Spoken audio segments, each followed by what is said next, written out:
I never thought a simple plane ride would become the catalyst for one of the most profound lessons about dignity, justice, and the weight of assumptions.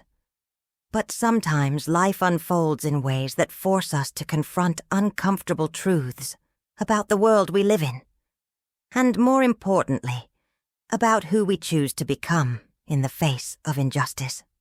My daughter Sarah had just turned 23 that spring. She was brilliant, ambitious, and carried herself with a quiet confidence that I'd always admired. She'd graduated summa cum laude from Stanford, landed her dream job at a prestigious consulting firm in Manhattan, and was finally able to afford the little luxuries that made her feel like she'd truly made it. That first-class ticket to Chicago for her best friend's wedding was one of those luxuries. I remember the morning she left for the airport. She was wearing a simple but elegant navy dress, her hair pulled back in a professional bun, carrying her leather briefcase and a small overnight bag.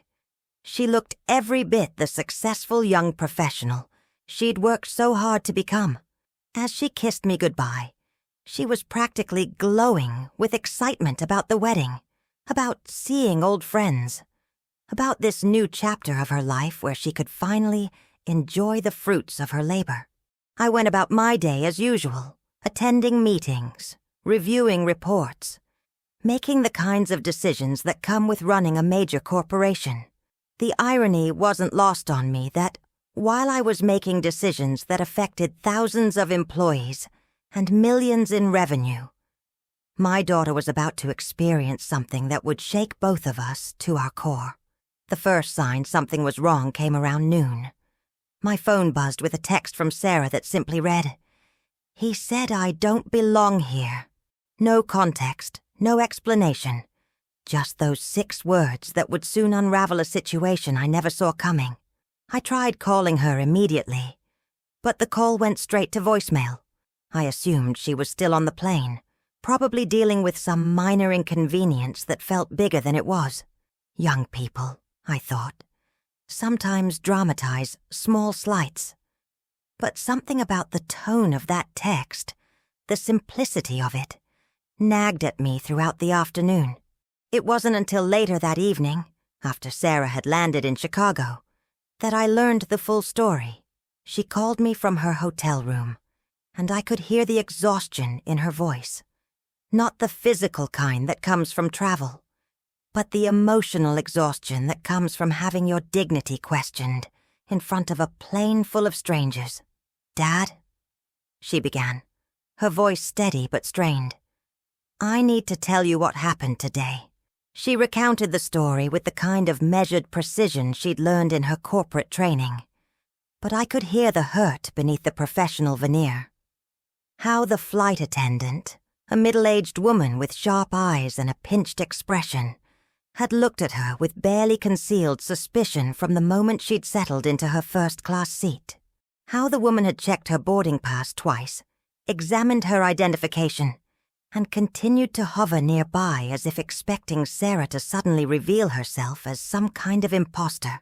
"At first, I thought maybe she was just being thorough," Sarah explained. "But then I noticed how she treated the other passengers, the older white gentleman across the aisle. She offered him champagne before he even asked. The woman in front of me. She helped her stow her bag with a smile. But with me, every interaction felt like an interrogation. The breaking point came when Captain Mitchell, a man in his 50s with steel-gray hair and the kind of authoritative presence that comes from decades of being in charge, approached her seat. Sarah described how he'd initially seemed professional, even friendly, but there was something in his eyes that made her uncomfortable. "Excuse me, miss," he'd said, his voice carrying just enough volume to catch the attention of nearby passengers. "I think there might be some confusion about your seat assignment."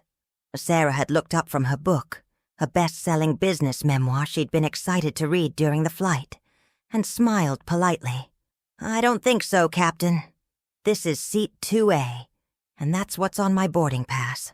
But Captain Mitchell wasn't satisfied. He'd asked to see her boarding pass again, examined it with the kind of scrutiny usually reserved for suspicious documents, and then shook his head. "I'm going to need you to come with me. This cabin is reserved for first-class passengers only." The humiliation Sarah felt in that moment was palpable even through the phone. She described how conversations around her had stopped, how other passengers had turned to stare, how the assumption hung in the air like a thick fog that she somehow didn't belong in that space. I showed him my boarding pass again, Dad. It was clearly marked first in capital letters. My seat number was right there. My name was right there. But he kept insisting I move. The captain's words echoed in my mind as Sarah repeated them. "You don't belong here.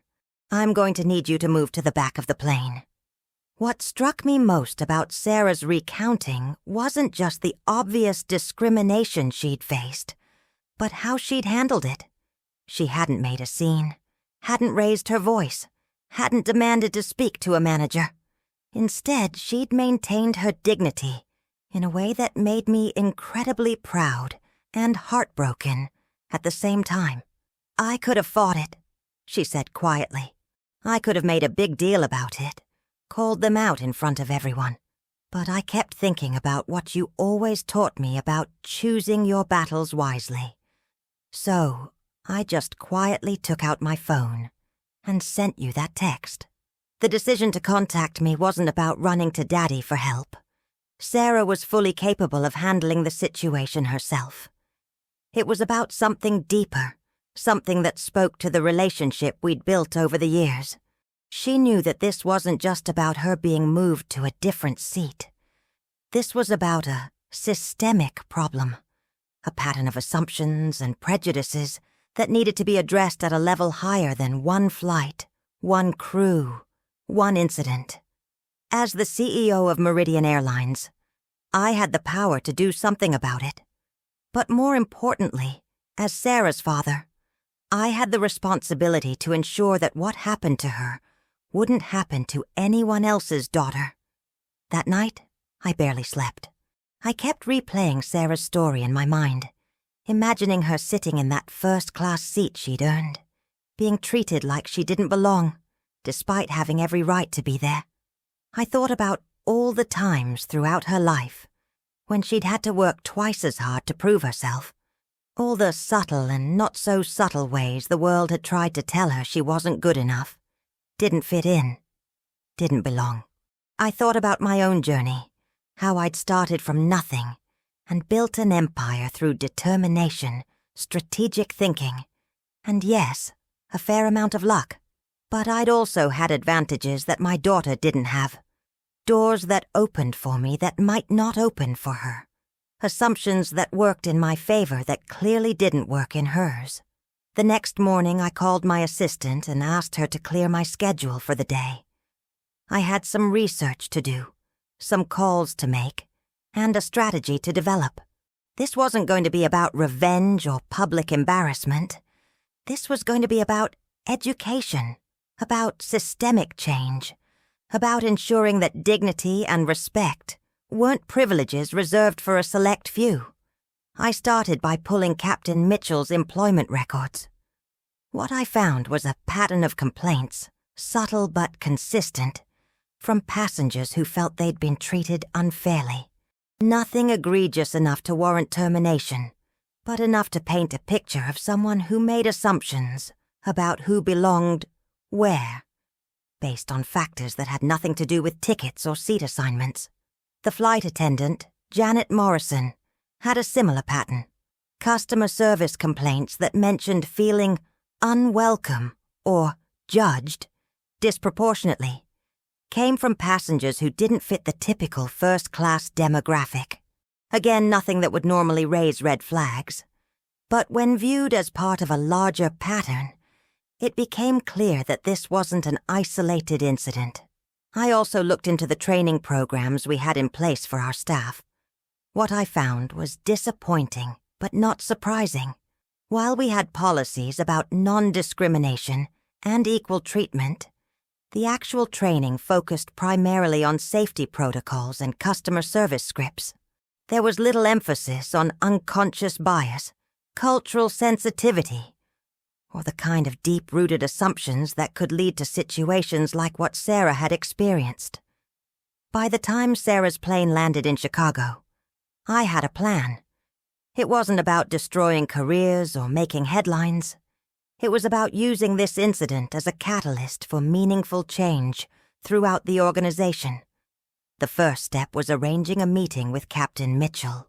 I could have simply fired him, used my authority as CEO to make the problem disappear. But that wouldn't have addressed the root cause, and it certainly wouldn't have prevented similar incidents in the future. Instead, I sent him a meeting request through our standard corporate channels. The subject line was simple: discussion regarding passenger service standards. I didn't mention Sarah, didn't reference the specific incident, didn't hint at the storm that was about to unfold.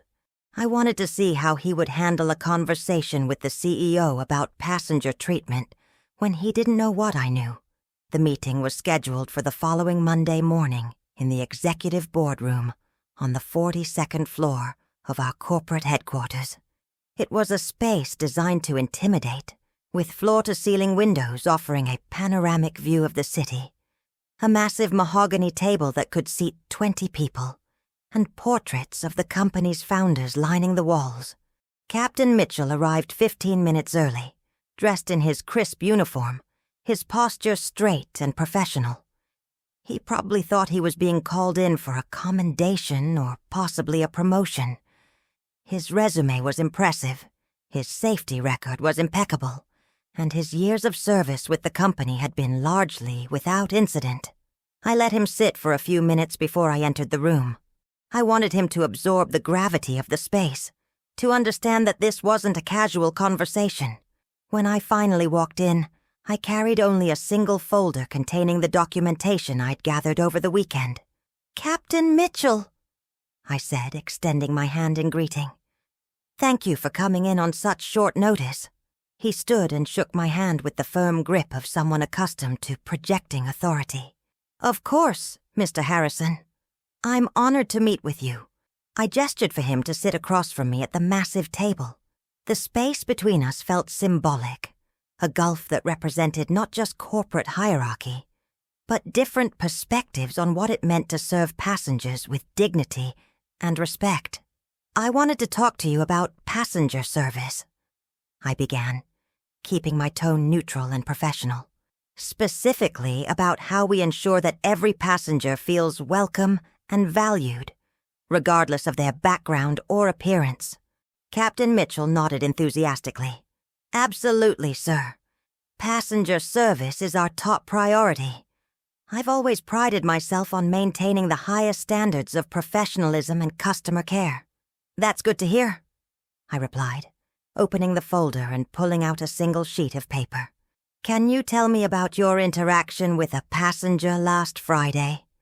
A young woman in first class, seat 2A. I watched his face carefully as recognition dawned. His confident expression faltered slightly, and I could see him mentally replaying the incident, probably trying to figure out how it had made its way to my attention. "Oh, that," he said, attempting to maintain his composure. "There was some confusion about seating arrangements. I was just trying to ensure that everyone was in their proper place." "Confusion about seating arrangements," I repeated slowly. "Can you elaborate on that?" Captain Mitchell shifted uncomfortably in his chair. "Well, sometimes passengers end up in the wrong section. It's not uncommon for people to try to upgrade themselves, especially on busy flights. I was just doing my job, making sure everyone was where they belonged."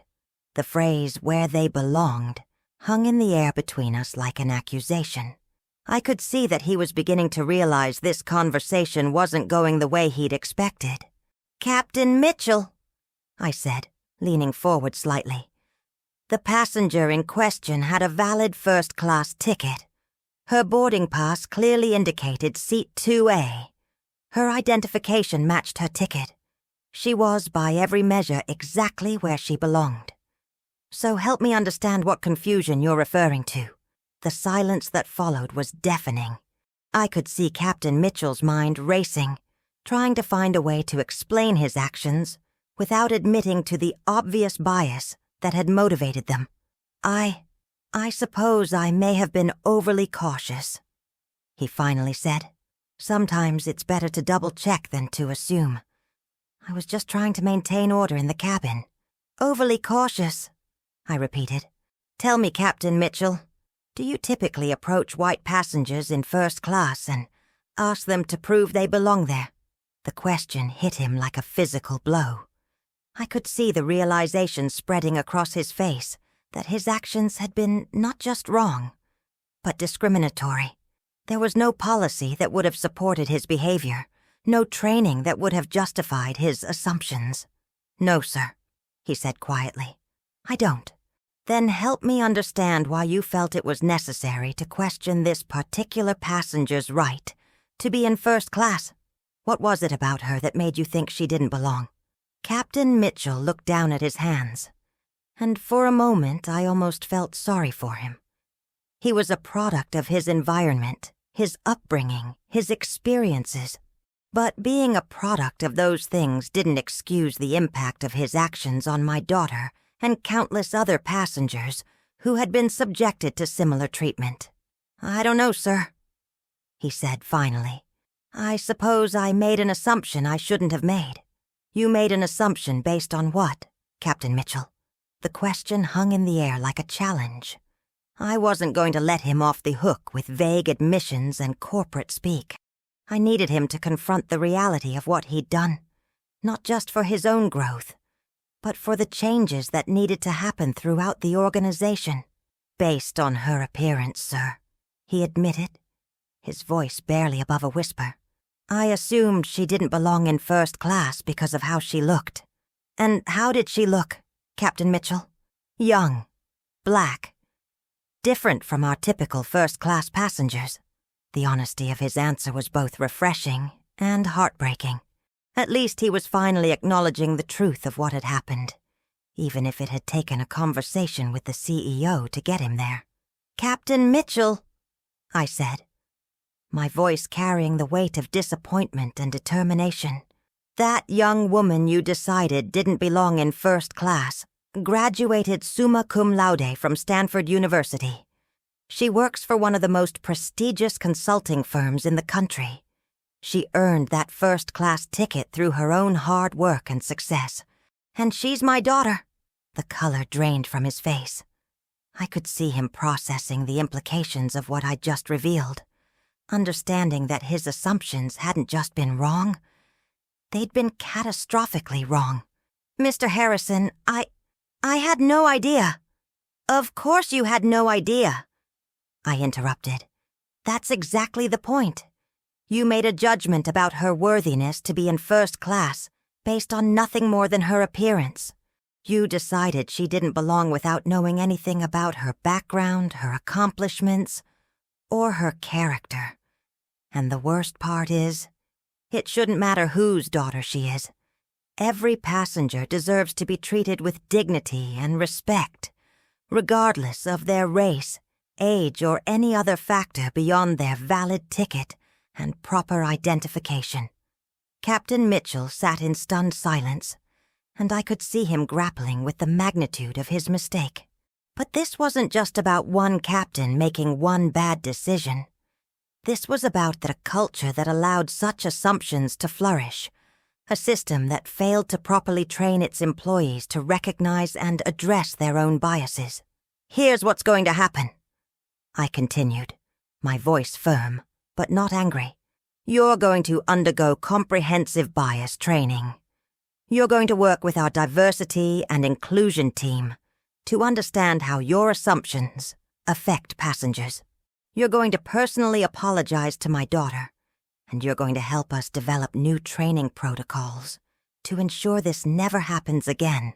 Sir, I'm not finished, I said, holding up my hand. You're also going to speak to every crew member who was on that flight. You're going to acknowledge what you did wrong, and you're going to make it clear that such behavior is unacceptable. This isn't about punishment, Captain Mitchell. This is about education and growth. I could see the relief in his eyes that he wasn't being fired, but also the weight of responsibility for the changes that would be required of him. The alternative, I continued, is immediate termination. Not because of who my daughter is, but because discrimination has no place in our organization. The choice is yours. Captain Mitchell nodded vigorously. I choose to learn, sir. I want to do better. Good, I said, closing the folder and standing up, because this conversation is just the beginning. We're going to use this incident as a catalyst for meaningful change throughout the entire organization. Every employee, from baggage handlers to executives, is going to receive training on unconscious bias and cultural sensitivity. We're going to establish clear protocols for addressing passenger concerns. And we're going to create a culture where every passenger feels valued and respected. As Captain Mitchell left the boardroom, I remained seated, looking out at the city skyline and thinking about the conversation I'd just had. It would have been easy to simply fire him and move on, to treat this as an isolated incident, rather than a symptom of a larger problem. But real change requires more than just removing the people who make mistakes. It requires examining the systems and cultures that allow those mistakes to happen in the first place. Over the following weeks, I worked with our human resources team to develop a comprehensive diversity and inclusion program. We brought in experts on unconscious bias, cultural sensitivity, and inclusive customer service. We reviewed our hiring practices, our training protocols, and our customer service policies. The changes weren't just cosmetic.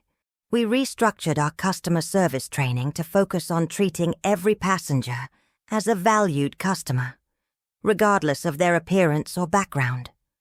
We implemented new protocols for addressing passenger concerns, ensuring that complaints about discrimination were taken seriously and investigated thoroughly.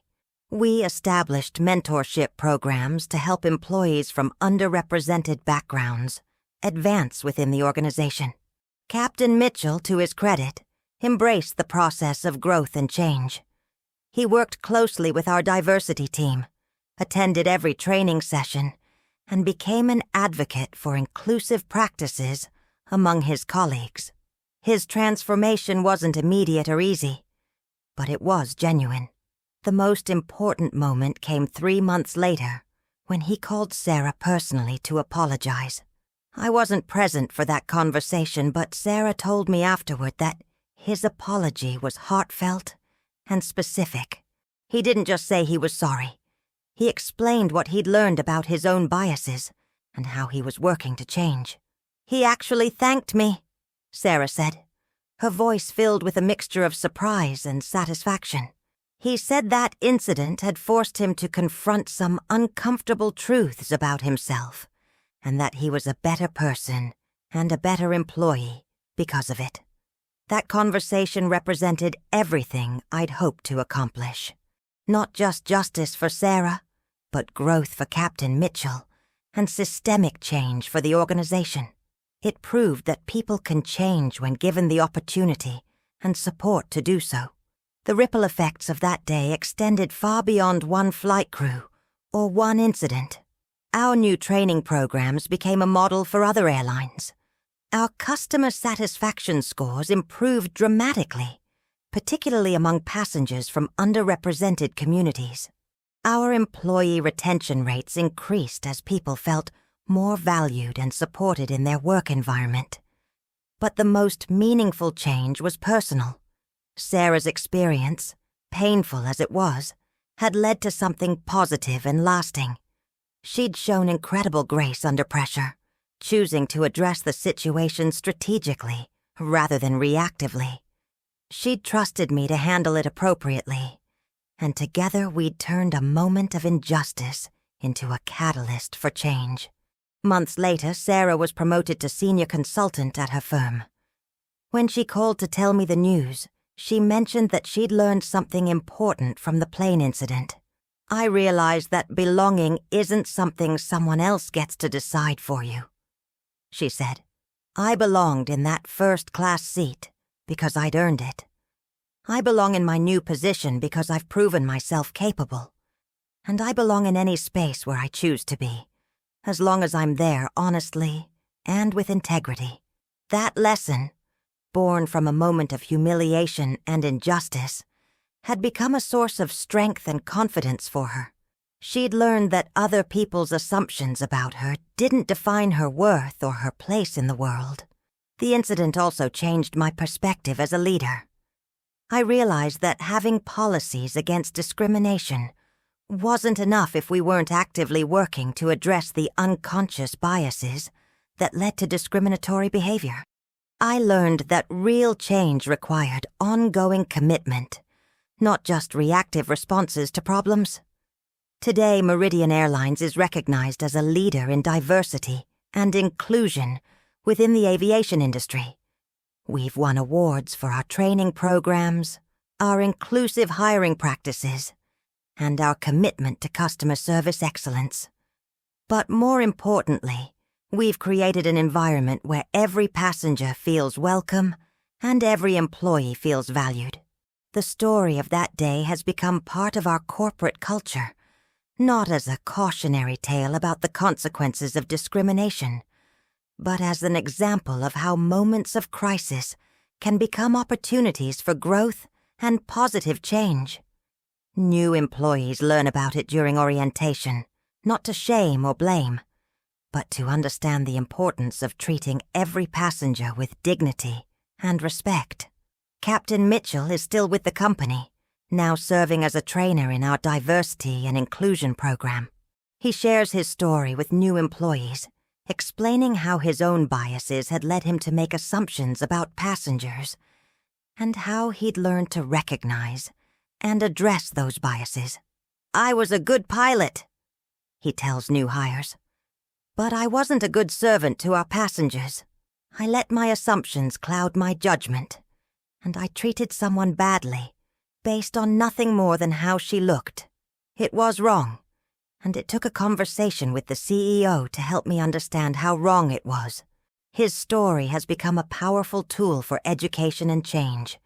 It shows that people can grow, that mistakes can become learning opportunities, and that organizations can evolve to become more inclusive and equitable. Sarah, now a successful consultant and advocate for diversity in corporate settings, often speaks about her experience on that flight. She doesn't dwell on the injustice she faced, but rather on the positive changes that emerged from it. "That day taught me that I have a responsibility to address discrimination when I see it," she says. "Not through anger or confrontation, but through strategic action that can lead to meaningful change. One person's assumption about me became an opportunity to create a better environment for everyone." Her perspective on the incident has evolved over time. While she acknowledges the pain and humiliation she felt in that moment, she also recognizes the power she had to influence positive change. She chose to use that power wisely, trusting that addressing the systemic issues would be more effective than simply seeking personal vindication. The relationship between Sarah and me was also strengthened by how we handled the situation together. She trusted me to use my position and influence responsibly, and I trusted her judgment about how to address the discrimination she'd faced. Our partnership in creating change demonstrated the power of working together across generations and perspectives. Looking back on that day, I'm struck by how a single moment of injustice became a catalyst for widespread positive change. Sarah's experience on that flight was painful and unacceptable, but our response to it created lasting improvements for countless other passengers and employees. The incident also reminded me that leadership isn't just about making profitable decisions or managing successful operations. It's about creating environments where people are treated with dignity and respect, where assumptions don't determine treatment, and where everyone has the opportunity to belong and succeed. Today, When I see a young person of color in first class on one of our flights, I feel a sense of pride knowing that they're less likely to face the kind of discrimination Sarah experienced.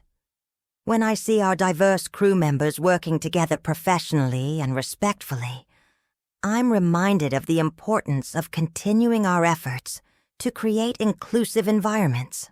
The story of that flight has become more than just a family anecdote or a corporate case study. It's become a reminder that change is possible when people are willing to confront uncomfortable truths, when organizations are committed to growth and improvement, and when individuals choose to respond to injustice with strategic action rather than resigned acceptance. Sarah's text message that day, "He said I don't belong here," became the catalyst for proving that she belonged everywhere she chose to be. Captain Mitchell's assumption about her became an opportunity for him to examine and change his own biases. The airline's failure to properly train its employees became a chance to create industry-leading programs for diversity and inclusion.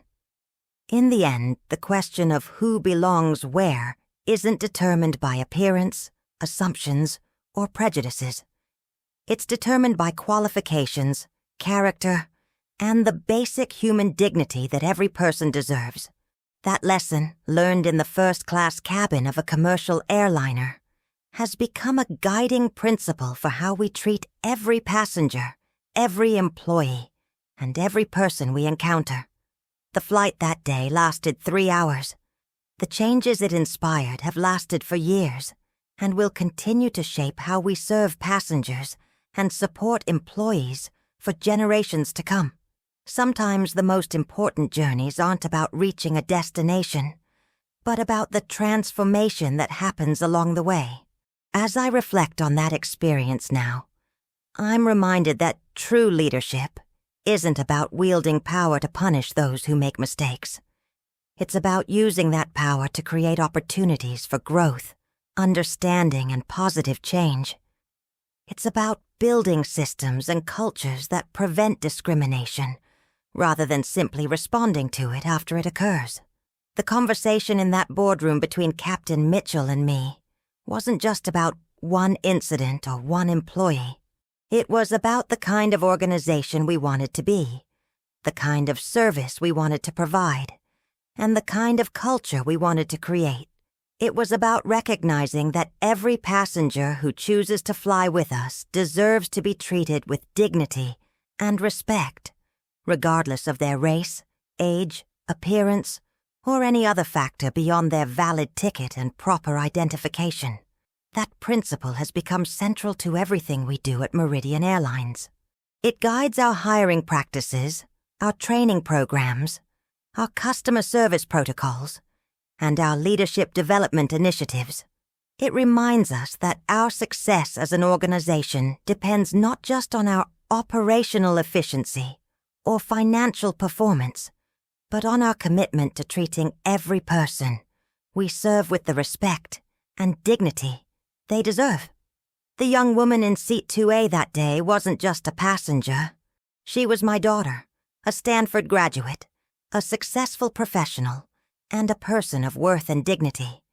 But more importantly, she was a human being who deserved to be treated with respect, regardless of who her father was or what her background might be.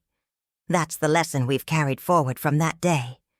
Every passenger is someone's daughter or son, someone's pride and joy, someone deserving of dignity and respect. When we remember that, when we act on that principle, we create the kind of service experience that makes people want to fly with us again and again. The transformation that began with one discriminatory incident has become a source of pride for our entire organization. We've shown that companies can change, that people can grow, and that moments of injustice can become catalysts for positive transformation. We've proven that belonging isn't determined by appearance or assumptions, but by the fundamental human dignity that every person possesses. As Sarah continues to excel in her career, and I continue to lead this organization, we both carry the lessons of that day with us. We remember that change is possible, that growth requires courage and commitment, and that the most important conversations often happen in the aftermath of difficult moments.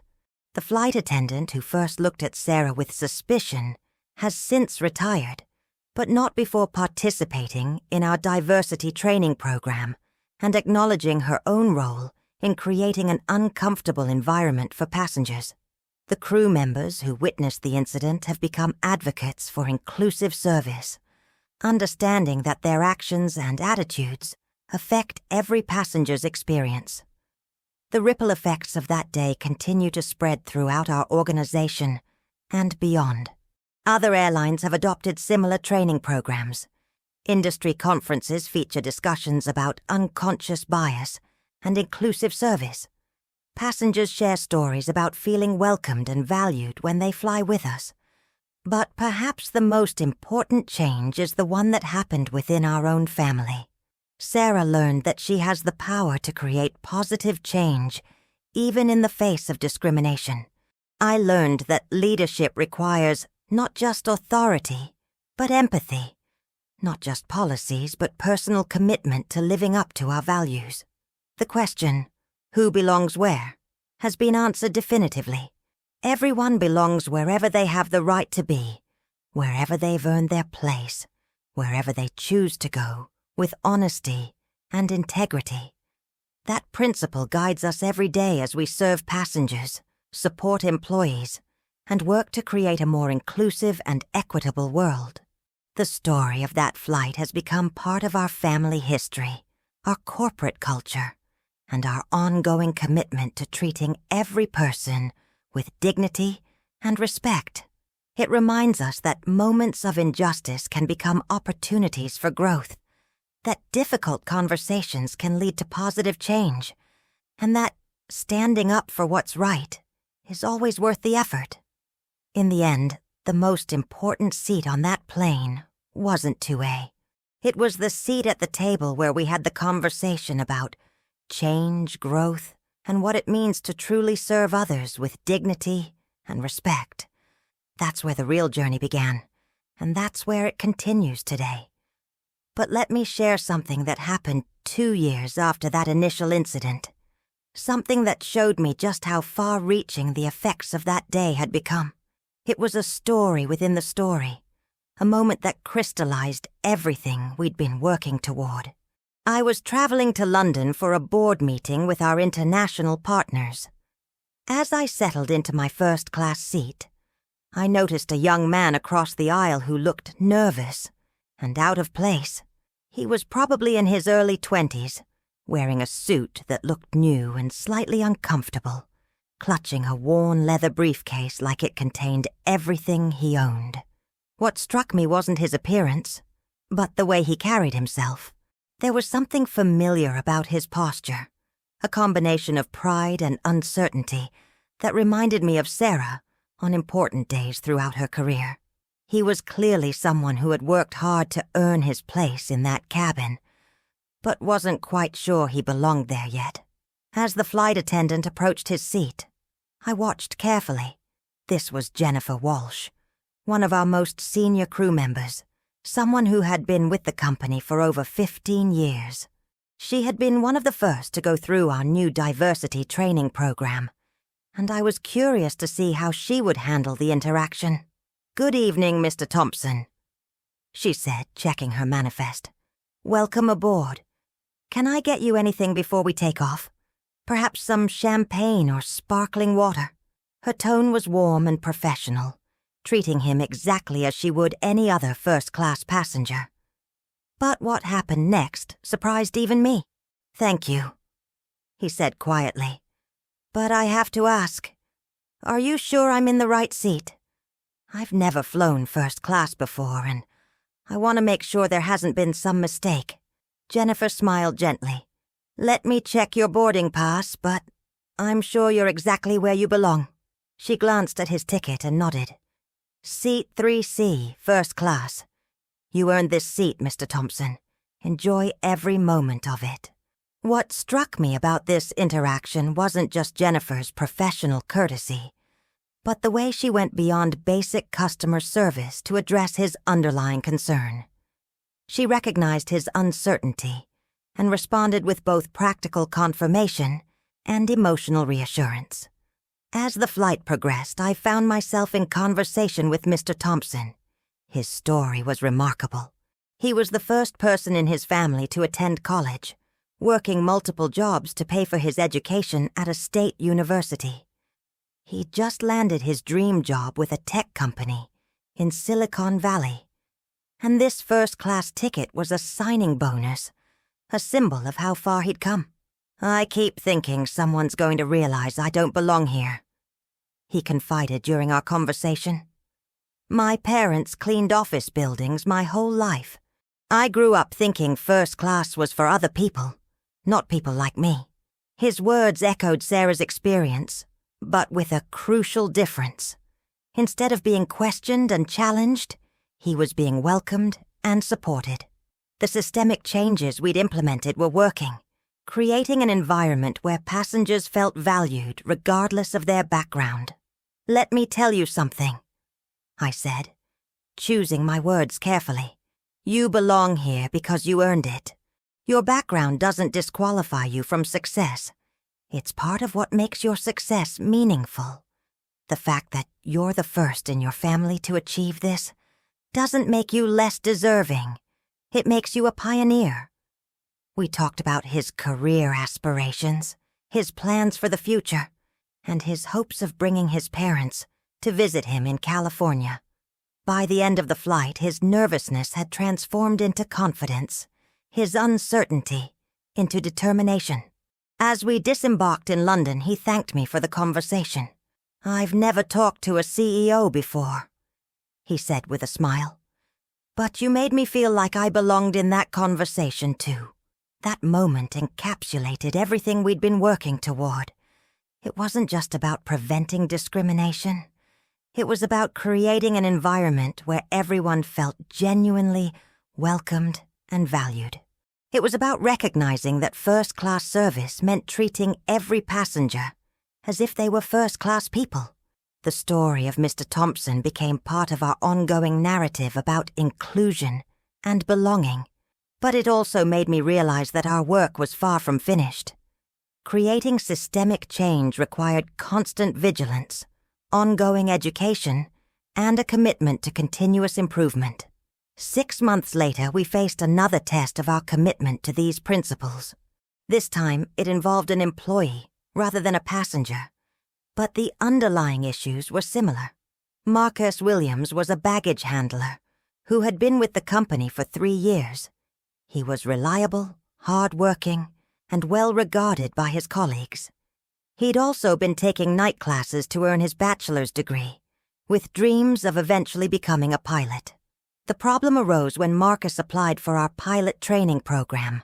His application was technically strong, his grades were excellent, and his work record was impeccable. But the hiring committee had concerns. Some members questioned whether someone from his background could handle the pressures of commercial aviation, whether passengers would feel comfortable with him in the cockpit. The conversation that followed in the executive conference room was difficult and necessary. It forced us to confront biases that existed not just in customer service, but in our own hiring and promotion practices. "We've worked hard to create an inclusive environment for passengers," I told the committee. "But inclusion means nothing if we don't extend it to our own employees. Marcus Williams deserves to be evaluated on his qualifications, not on assumptions about his background or appearance." The debate that followed was intense. Some committee members argued for maintaining traditional hiring practices, claiming that passenger comfort and confidence were paramount. Others pushed for more aggressive diversity initiatives, arguing that our current approach wasn't moving fast enough. But the most powerful voice in the room came from an unexpected source. Captain Mitchell, the same pilot who had questioned Sarah's right to be in first class, spoke up during the discussion. 2 years ago, I made assumptions about a passenger based on how she looked," he said quietly. "I was wrong then. And we would be wrong now if we make assumptions about Marcus based on anything other than his qualifications. I've worked with him on several occasions, and he's exactly the kind of person we want representing our company. His words carried weight not just because of his experience, but because of his journey. He had become a powerful advocate for inclusion, precisely because he understood the costs of exclusion. Marcus was accepted into the pilot training program, and his progress exceeded everyone's expectations. He graduated at the top of his class, earned his commercial pilot's license, and became one of our most skilled and respected pilots. But more importantly, his presence in the cockpit began to change passengers' perceptions about who could be a pilot. Children of color would see him and realize that aviation was a field where they could belong. Other employees would see his advancement and understand that merit, not background, determined success in our organization. The ripple effects of these changes extended beyond individual success stories. Our reputation as an inclusive employer began to attract top talent from diverse backgrounds. Our customer satisfaction scores continued to improve as passengers felt more welcomed and valued. Our financial performance strengthened as we tapped into new markets and attracted loyal customers who appreciated our commitment to dignity and respect. But perhaps the most significant change was cultural. The question was no longer whether someone belonged in first class, in the cockpit, or in the boardroom. The question was whether they had earned their place through qualifications, character, and commitment to excellence. This shift in perspective affected every aspect of our operations. Customer service representatives were trained to see every passenger as a valued customer. Hiring managers were educated about unconscious bias and inclusive recruitment practices. Leadership development programs emphasized the importance of creating environments where everyone could succeed. The training that began with Captain Mitchell's rehabilitation became a comprehensive program that every employee completed. It wasn't just about avoiding discrimination. It was about actively creating inclusion. It wasn't just about following policies. It was about embodying values. Sarah, meanwhile, had become a sought-after speaker on diversity and inclusion in corporate settings. She shared her story not as a victim of discrimination, but as a catalyst for positive change. Her experience had taught her that individuals have the power to create systemic transformation when they respond to injustice, strategically and thoughtfully. The most important thing I learned from that day, she would tell audiences, is that belonging isn't something someone else grants you. It's something you claim for yourself based on your qualifications, your character, and your right to be treated with dignity and respect. Her message resonated with people from all backgrounds who had faced assumptions about their capabilities or their right to be in certain spaces. But it also challenged those who made such assumptions to examine their own biases and work toward the more inclusive perspectives. The transformation of our organization became a case study in business schools and corporate training programs. We were invited to share our experiences at industry conferences and diversity summits. Other companies began implementing similar programs, creating a broader movement toward inclusion in the aviation industry. But success brought new challenges. As our reputation for inclusive practices grew, we faced increased scrutiny from those who believed we were going too far, changing too much, too quickly. Some customers complained that we were being too political or too focused on diversity. Some employees resisted the changes, arguing that merit should be the only consideration in hiring and promotion. These challenges required us to articulate clearly why inclusion was not just morally right, but strategically smart. We had to demonstrate that diverse teams performed better, that inclusive environments attracted top talent, and that respectful customer service created loyal customers. The data supported our approach. Our employee satisfaction scores were at an all-time high. Our customer retention rates exceeded industry averages. Our financial performance was strong and getting stronger. The business case for inclusion was as compelling as the moral case. But the real validation came from the countless individual stories of people who felt welcomed, valued, and respected in ways they hadn't experienced before. The young professional who felt comfortable in first class, the aspiring pilot who saw a clear path to advancement, the customer service representative who felt empowered to treat every passenger with dignity. These stories reminded us that behind every policy, every training program, and every corporate initiative were real people whose lives were affected by our choices. The work we were doing wasn't just about improving business metrics. It was about creating a more equitable and inclusive world. As I reflected on the journey from that initial incident to where we stood today, I was struck by how much had changed and how much work remained. Systemic change was not a destination but a process, not a single achievement but an ongoing commitment. The conversation that began in that boardroom with Captain Mitchell had evolved into a company-wide dialogue about values, practices, and aspirations.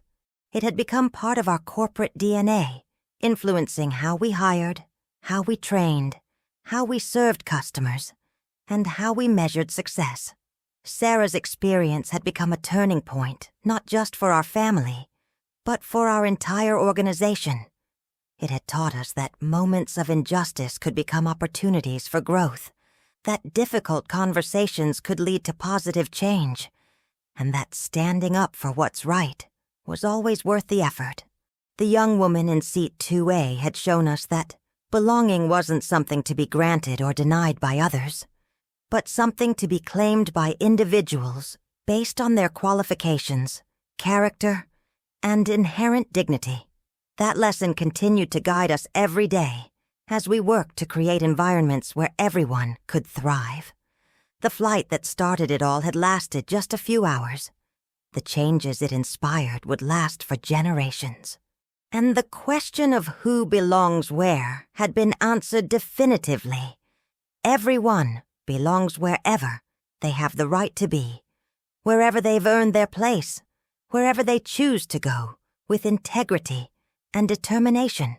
That truth had become the foundation of everything we did, the principle that guided every decision, and the promise we made to every passenger and employee who chose to be part of our journey. It was a promise that would continue to shape our organization and our industry for years to come.